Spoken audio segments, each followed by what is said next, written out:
Magandang araw, mga bayang karerista. Nandito na naman ako para i-share ang aking mga tips at kursunada. Tandaan, sa tayaan, kayo ang masusunod. Kaya simulan na natin.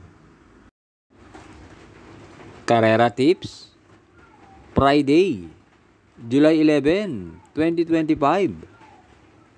Race 1, 3-year-old and above maiden race, non-placer.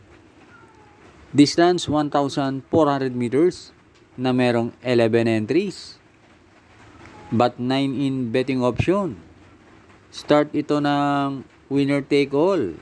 Races 1 to 7. Dito sa race 1, pampremera ko yung couple entry na 4M4A.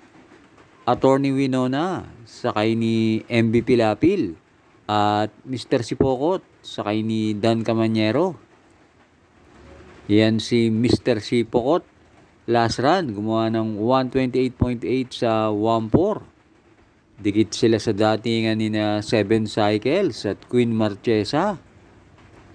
At panigundo ko yung entry number 1, Toys of Maxine, sakay ni JL Santiago. Yan si Toys of Maxine, nung huling takbo niyan, May 16. Gumawa lang yan ng 131.4 sa 1-4. Pero ang bibigat ng kalaban niya noon, sina Cerveza, Mystic Jude, siya ang bandera hanggang home stretch.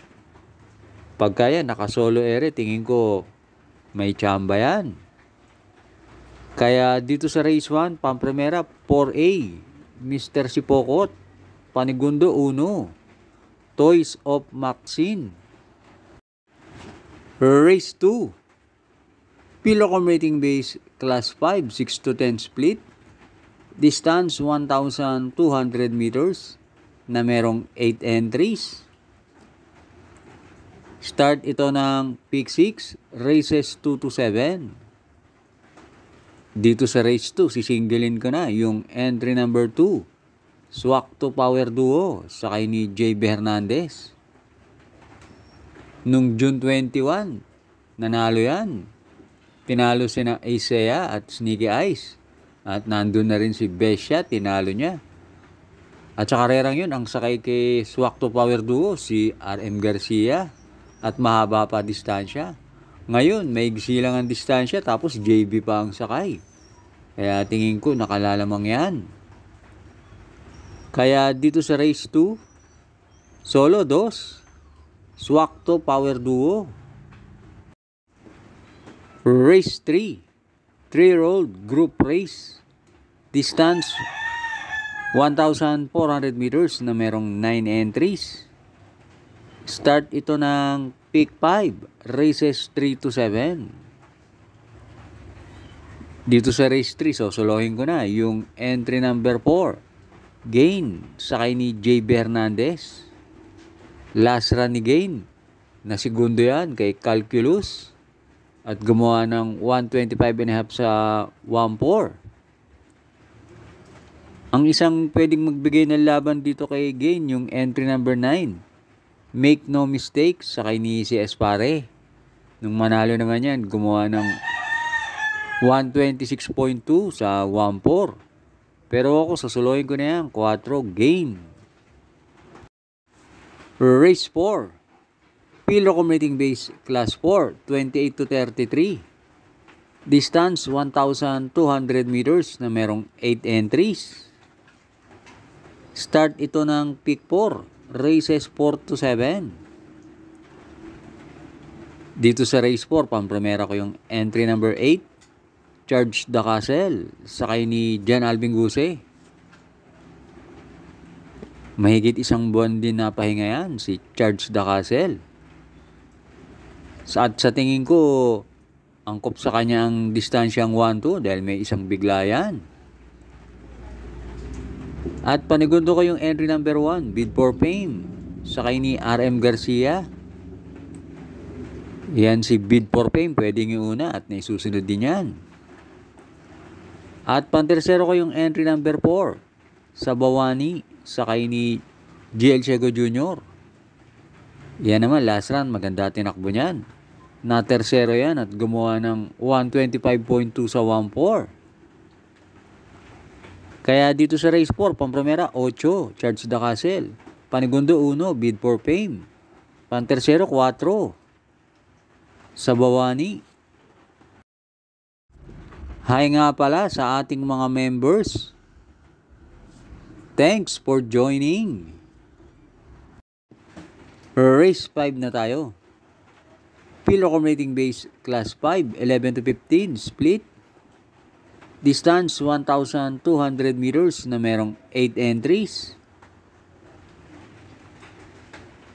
Dito sa race 5, pampramera ko yung entry number 5, Polite Bell, sakay ni JB Hernandez.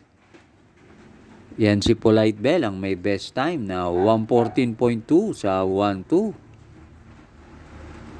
At panigundo ko yung entry number 6, Step Bell, sakay ni Jan Alvin Guse. Yan naman, sobra nanalo yan last run. Gumawa ng 128 sa 1-4. At baka mabigla niya sa unahan si Polite Bell, kaya magdadalawa ako rito.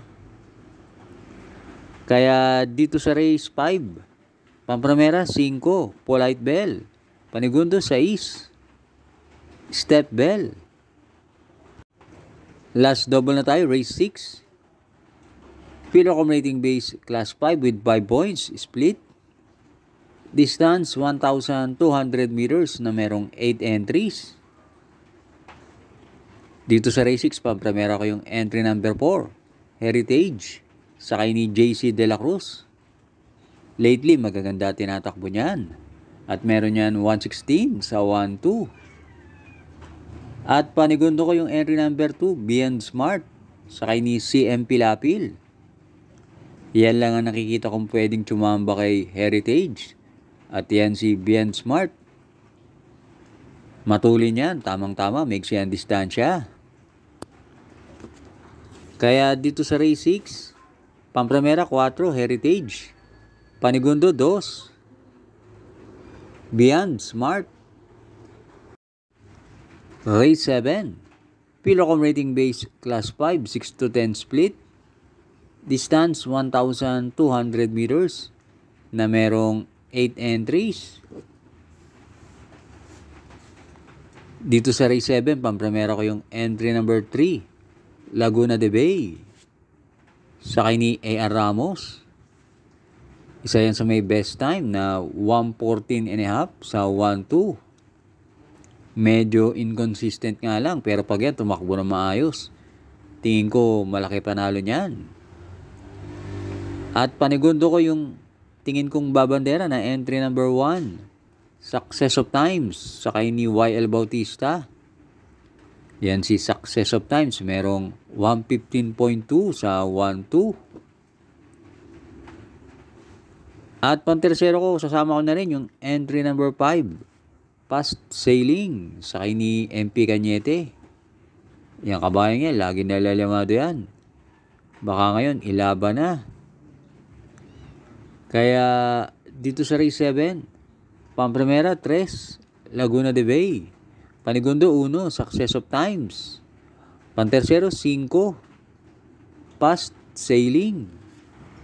Maraming salamat. Lalong-lalo na sa mga laging nakasubaybay. Good luck and happy racing!